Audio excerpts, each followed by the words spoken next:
Desde os primeiros séculos do cristianismo, Roma é vista como o coração espiritual da fé católica. Uma cidade sagrada, berço de mártires, sede do trono de Pedro. Mas em 1929, algo mudou para sempre. Naquele ano, com a assinatura do Tratado de Latrão entre o Vaticano e o governo italiano, nasceu oficialmente o menor país do mundo, o Estado do Vaticano. Pequeno em território, mas gigantesco em influência. Naquele exato momento, algo simbólico, e talvez profético, teve início. Uma contagem silenciosa, quase invisível aos olhos do mundo. O Papa que reinava naquela época era Pio XI, e por já estar no poder quando o Vaticano foi oficialmente fundado, muitos acreditam que a verdadeira contagem dos papas do fim começa com o seu sucessor, Pio XII, eleito em 1939.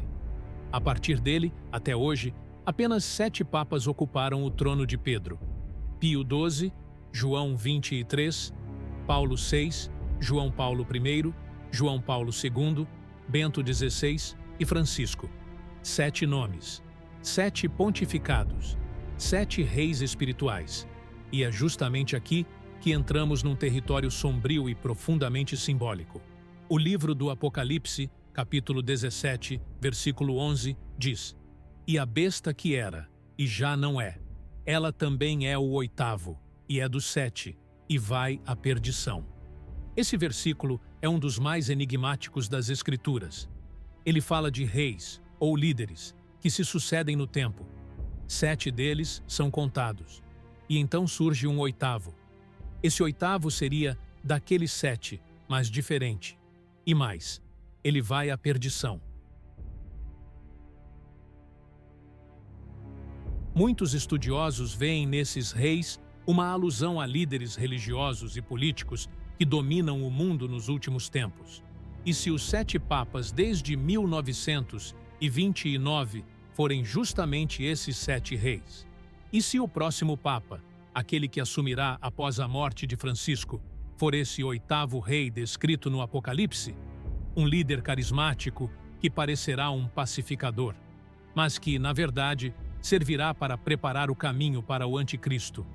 Essa hipótese se torna ainda mais sinistra quando lembramos da profecia de São Malaquias. Ela termina no Papa Francisco, o 112º lema, o suposto último Papa.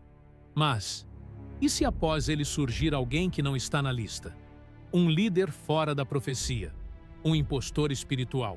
Se Malaquias termina com Francisco, o próximo Papa pode não ser parte da linhagem profética, mas uma ruptura, um tipo de usurpador.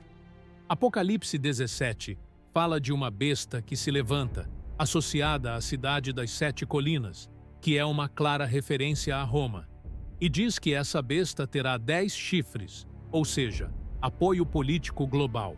Isso ressoa com a ideia de que o próximo Papa pode exercer uma função mais política do que espiritual, talvez com apoio de grandes potências, com discursos sobre união global, paz, ecologia, mas escondendo por trás disso uma agenda anticristã.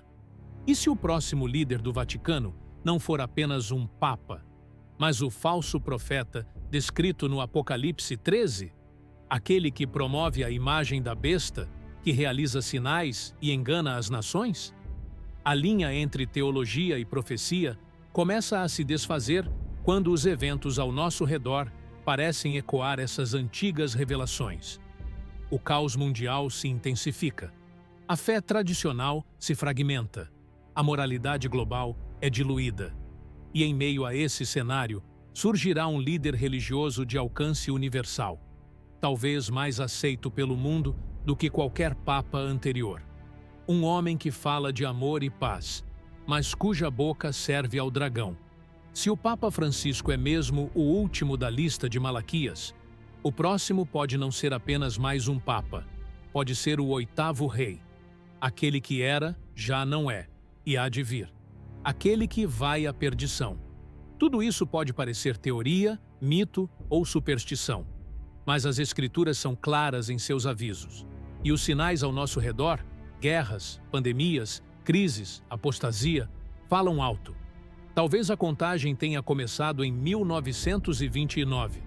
E talvez ela esteja prestes a terminar com um impostor que tomará o trono. A pergunta que fica é: estamos preparados para a chegada do oitavo rei? Ou já estamos sob sua sombra? Sem perceber? O tempo vai responder. Se é, que ainda temos tempo. Mas e você? Acredita que essa profecia bíblica se refere ao oitavo Papa? Deixe nos comentários sua opinião. E se gostou, não se esqueça de se inscrever e deixar um gostei.